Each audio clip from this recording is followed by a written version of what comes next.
The Chicago Bulls, represented by Executive Vice President of Basketball Operations, Stan Schanwald. It was my big moment in the sun. You know, she just destroyed it, completely ruined it. And that means the #1 pick in the 2008 NBA draft will be made by the Chicago Bulls. The Chicago Bulls will have the #1 pick to take home with them tonight. Chicago Bulls fans are going to see another great player added to our mix. The only other thing I want to say is that operators are standing by now at 312-455-4000 for your season ticket order. Multiple jobs for you here tonight. Congratulations. Okay, thank you.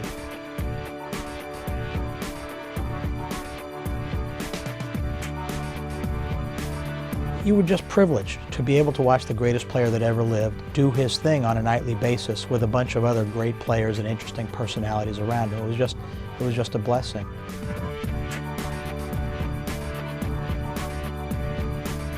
You earned the respect of your teammates and opponents alike, and in the end, you cast your own giant shadow across the NBA landscape and on your way to the Hall of Fame.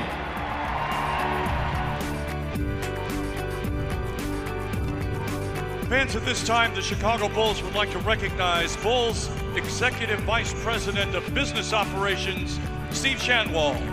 After serving 28 distinguished years with the Bulls organization, Steve has announced his retirement at the end of this season. Ladies and gentlemen, please join the Bulls in thanking Steve for his many years of service, for all the great things Steve has done for the organization, and celebrating his very distinguished career.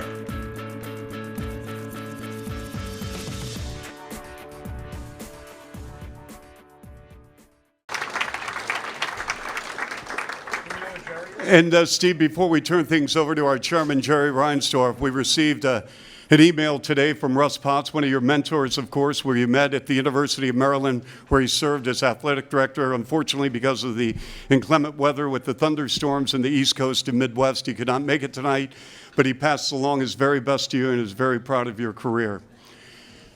Once again, ladies and gentlemen, we are blessed to have so many luminaries with us tonight. Obviously, you're going to have a chance to say hello and meet and greet Steve Schanwald after our presentation, but this time I want to bring in our chairman, Mr. Jerry Reinsdorf, with a few words regarding Steve Schanwald. Thank you.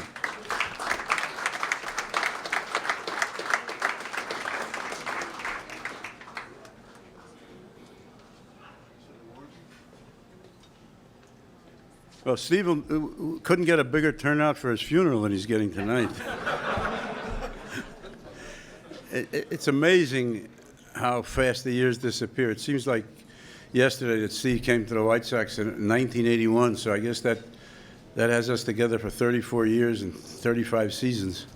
You know, when Eddie and I bought the Sox along with our partners, the first thing we did was to do an assessment of what was going on at the White Sox. And Eddie said to me, "We didn't buy a baseball team, we bought a delicatessen."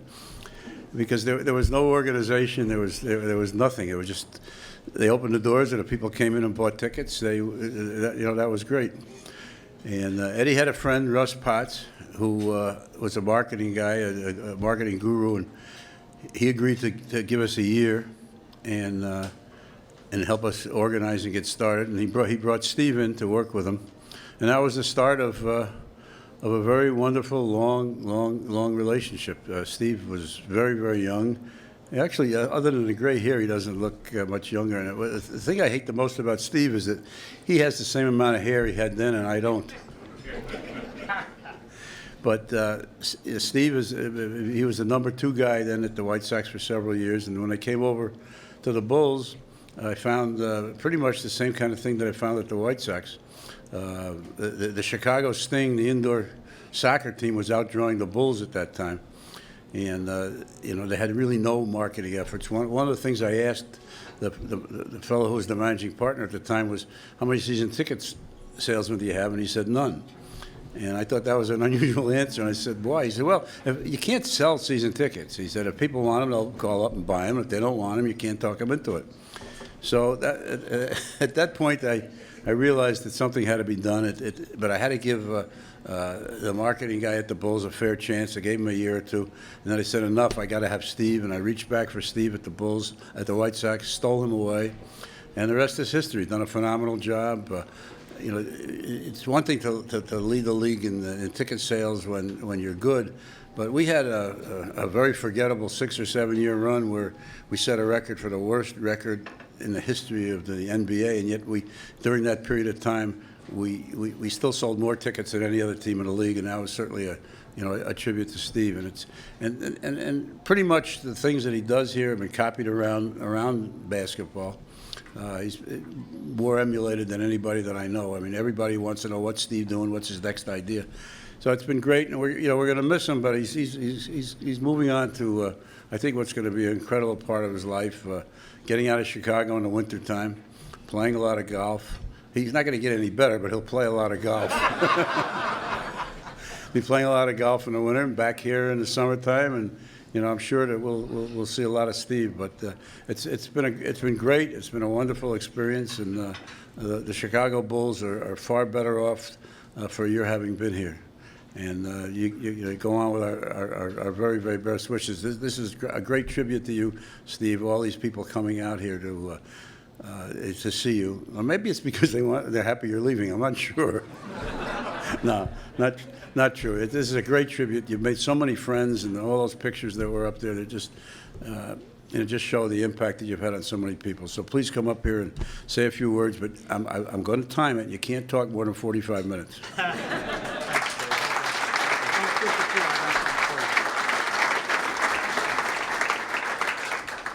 Thank you all, and welcome to the longest farewell tour since David Letterman's. I want to thank Michael and Jerry for throwing me this great party. Everywhere I turn tonight, there's a memory, and there's a warm remembrance. And you all being here and making an extra effort to be here tonight means you just can't imagine how much it means to me. And a lot of people have come in here from very far away, from great distances. My sister and brother-in-law flew in from California, cut a vacation short. Is Mark Tatum here, Mike? Did Mark make it in? Haven't seen Mark. Mark Tatum, the deputy commissioner of the NBA, they were having some travel issues in New York, so he may not have gotten out. This morning, or this afternoon, Sam Smith, our great writer for Bulls.com, posted an article about me on Bulls.com, and it really made me puff my chest out. He said an awful lot of nice things. And then I read, it was on Facebook and on Twitter, and you know how social media is, and then to bring me back down to earth, I read some of the comments, and I just want to share with you some of the comments that people said about me today. One of them was, how stupid to retire from such a cush job like that. When's Reinsdorf bailing? Now can we finally get Ray Clay back? Is he taking Jordan's jockstrap that he rode as well? And finally, are Pax and Gar pushing him out like they did with Tibbs? I do want to introduce, I hope he's still here, Freddie Hoiberg. We're so pleased and proud to have Freddie, one of the all-time great people you could ever want to meet, and we're really excited about what Freddie's going to bring to our organization for the next, hopefully for a long, long time. Freddie, are you still here? Freddie, can we hear it for Fred?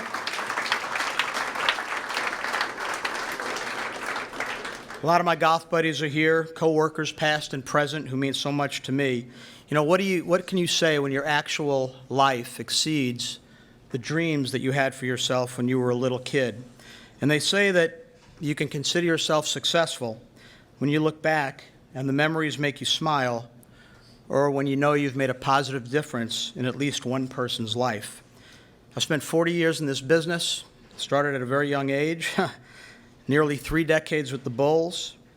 My career path was really one giant accident. Jerry will tell you that too. It was a big accident. But I was supposed to go to state school in New York. I was born and raised on Long Island, was supposed to go to state school there. That's what my family could afford. My dad lost his job my senior year of high school, took a new job selling furniture at a department store in the state of Maryland, and the state school ended up going to was the University of Maryland in College Park, which happened to have the first sports marketing office in the history of intercollegiate athletics. I walked in one day and asked for a job to this gentleman that you've heard mentioned previously, Russ Potts. He said he had no money. I said, well, that's okay, I'll work for free. And he had no choice but to hire me, and I worked for him for 3 years, and his reputation was so good that when I graduated from Maryland, I was immediately offered a job as Director of Sports Promotions at the U.S. Air Force Academy. The head football coach at the Academy that year, in his first ever job as a head football coach at any level, was a guy named Bill Parcells. And the assistant basketball coach was a guy named Greg Popovich. So I was really able to get some mentorship from some really good people there. Left the Air Force after 1 year, went to the Pittsburgh Pirates, was there for 2 years, was fortunate enough to win the World Series and get a World Series ring my very first year in professional sports with the We Are Family Pirates in 1979. And then, as Jerry mentioned, Russ Potts was hired by the White Sox and hired me away from the Pirates to be his number 2. And I went there for 6 years until Jerry Reinsdorf bought the Chicago Bulls. And he brought me over from the Bulls. And, like I said, good timing, a lot of good luck, and hard work.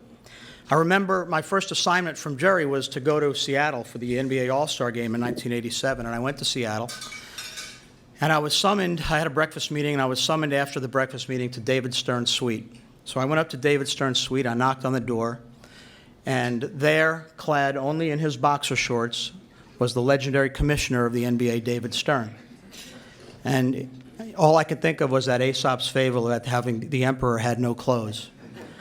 And that was my first exposure to the NBA, no pun intended.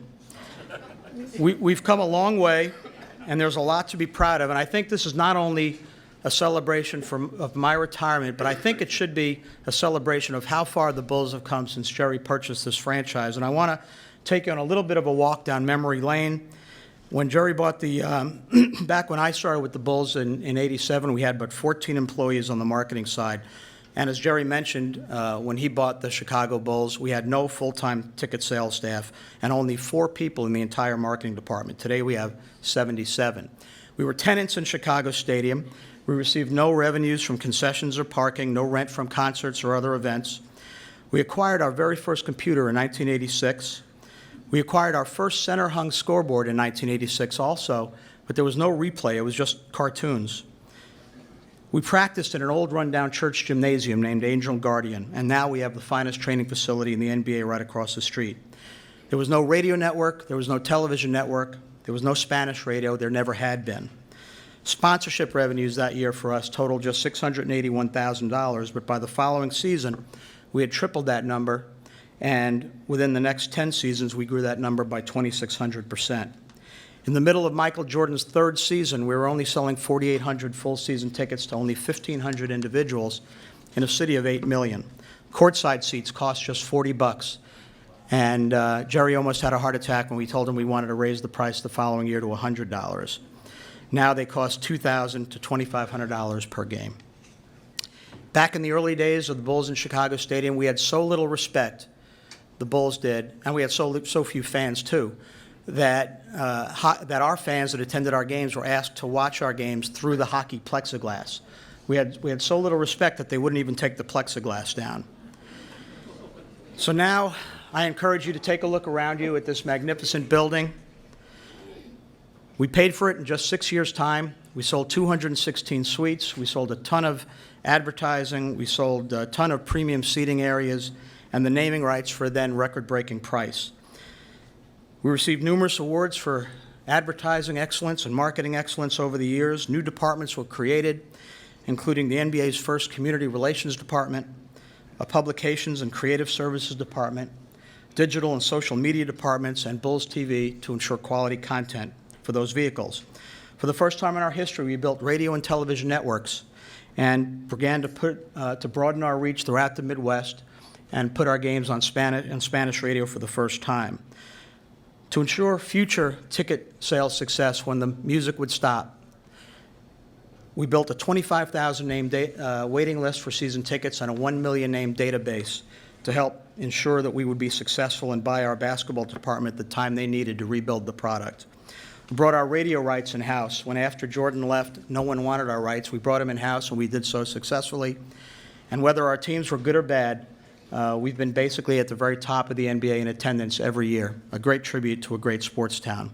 This is very different from the first 20 years of our existence. Game entertainment has long been the gold standard by which other NBA teams are measured. We've been league leaders in sponsorship revenues since 1987. We founded Charitables in '87, which has raised tens of millions of dollars for a variety of great charities. And consider that the Chicago Bulls, that professional basketball failed on 2 or 3 separate occasions before it succeeded. They used to think Chicago was a pro basketball graveyard before the Bulls made it in 1966. The Stags, the Zephyrs, and the Packers. And now we're set to enter our 50th season, and we are certainly on very solid footing. I just want to talk a little bit about what I'm going to miss. I'm going to miss, I can't say it more succinctly, being a part of the Chicago Bulls, just being a part of the Bulls. I'm going to miss being a part of an entity that's the focal point of a community. I'm going to miss being a part of a team of people working towards a common goal. And I'm going to miss mentoring young people and helping them get started climbing the ladder and seeing people standing there that I had some small role in helping get there. The memories, well, has to start with the great teams of the 90s. We had Michael, we had Scotty, we had Dennis, we had, in Michael and Scotty, we had Batman and Robin, and in Dennis, we had the Penguin. We had the league's greatest heroes and the league's greatest villains. And we were the center of the sports universe worldwide. Worldwide. They weren't talking about the soccer teams. They were talking about the Bulls, and they knew us everywhere we went. We were the WWF every night. Phil was fighting with Krause. Krause was fighting with Phil. The players were fighting with Krause. Phil was dissing our game entertainment, which he thought was an unnecessary intrusion. Those were the days. I'll remember the trips to the White House. I've been privileged in this industry, in this business, to meet every president of the United States since Gerald Ford. I'll remember the 6 NBA Finals trips we took with the entire front office. Jerry was generous enough to take not just the front office, but their spouses and significant others to all 6 NBA Finals trips. I'll remember the opportunity to sit next to such luminaries as Muhammad Ali, watching basketball games, Tom Cruise, Jack Nicholson, people like Bill Murray, Jay Leno, Jim Carrey, watching basketball games with Coach Krzyzewski and Roy Williams. The privilege of spending hours talking basketball with Coach John Wooden and with other great coaches and leaders like Tony La Russa and Bobby Knight. The opportunity to meet people like Margaret Thatcher, Colin Powell, Joe DiMaggio, Wayne Gretzky, Pele, Willie Mays, Magic Johnson, Arnold Palmer. My reality exceeded my wildest dreams. And then I remember winning the NBA draft lottery, which you saw a little bit of up there on the screen, and the rights to draft Derrick Rose, where ESPN's Doris Burke called me Stan on national TV. And this job even gained for me the privilege of playing Augusta National a couple of times. And for a golf nut like me, it doesn't get any better than that unless it's playing 54 holes of golf in one day with Michael Jordan. I've been truly blessed. And now is the time of this ceremony where I embarrass Jerry Reinsdorf. Jackie Robinson, who's I think one of Jerry's, or probably Jerry's all-time favorite sports hero, said that a life is not important except on the impact it has on other people's lives. There are no words adequate enough for me to express my appreciation to Jerry or my sense of indebtedness. Jerry, thank you for believing in me and for making my dreams come true, for making me a part of the Bulls family, and for giving me something to belong to. Your mentorship and friendship. Jerry would never come back from Milwaukee when he would go up there to visit Commissioner Bud Selig without bringing me a pound of pastrami from Jake's Deli. And I'm telling you, if you've never been to Jake's Deli in Milwaukee, it is worth the trip for that alone. It is the best. And as a native New Yorker, I'm somewhat of a connoisseur and expert on pastrami. It is ridiculously good. About 8 years ago, I had a heart attack, not because of the pastrami. And Jerry, along with my other good friend and mentor, Howard Pizer, arranged, knowing that I was single and living alone at home, arranged to have 3 meals a day delivered to my home so that I wouldn't have to worry about my next meal. And they did that for an entire month. And these are the kind of people that I worked for. And Jerry, I hope that among your many accomplishments, that you derive the greatest pleasure in knowing that you've made a positive impact on the lives of thousands of people, especially mine. You have become a Chicago icon. It has been my honor and blessing to have been a part of your team. We have a word, there's a word in Yiddish, it's called mensch. And mensch in Yiddish means someone to admire and emulate, someone of noble character, dignity, kindness, and generosity. And Jerry, while it's not the Canerco ball, I wanted to present you, I found this baseball with the word mensch on it, and so I wanted to present this. What do you get the guy that has everything? So I got him a baseball with the word mensch on it.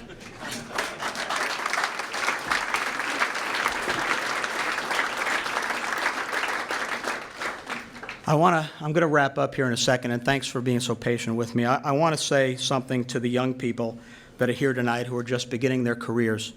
How I envy you and this blank canvas that you're about to paint. And I want to share with you some things that I've learned over the years. I want to encourage you to cherish and appreciate every moment because you can't believe how fast it goes by. Know how blessed you are, even on the bad days, and you're going to have bad days, but know how blessed you are. Work hard, but have fun. Life is too short not to. Let your effort and a positive attitude every day separate you from the pack. And surround yourself with people who believe in you and who are only going to raise you higher. Follow your dreams. Know that success is almost totally dependent upon drive and persistence. Believe in yourself. Be a person of honor and integrity. You're going to make mistakes along the way. I've made plenty of them, but forgive yourself for not always being perfect. Never quit and be loyal to your friends. Celebrate the differences in people and cherish the originals you're going to meet in life. And know that life is 10% what happens to you and 90% how you react to it. And know that these days today, these are the good old days. And don't be afraid of being different. Be afraid of being the same as everyone else. And know that the best things in life aren't things. And finally, never forget how you make others feel about themselves says a lot about you. The next phase of my journey, well, I'm going to continue to do whatever I can to support the Chicago Sports Commission. I'm going to play a lot of golf. I'm going to travel. I may teach. I may consult. I may learn to play the piano. I may even get married if I can find a woman with really low expectations. I will take with me incredible memories, incredible gratitude, and incredible pride in our accomplishments. I will be rooting for all of you for your good health and happiness in the years to come. God bless you all. Thanks for being here, and go Bulls.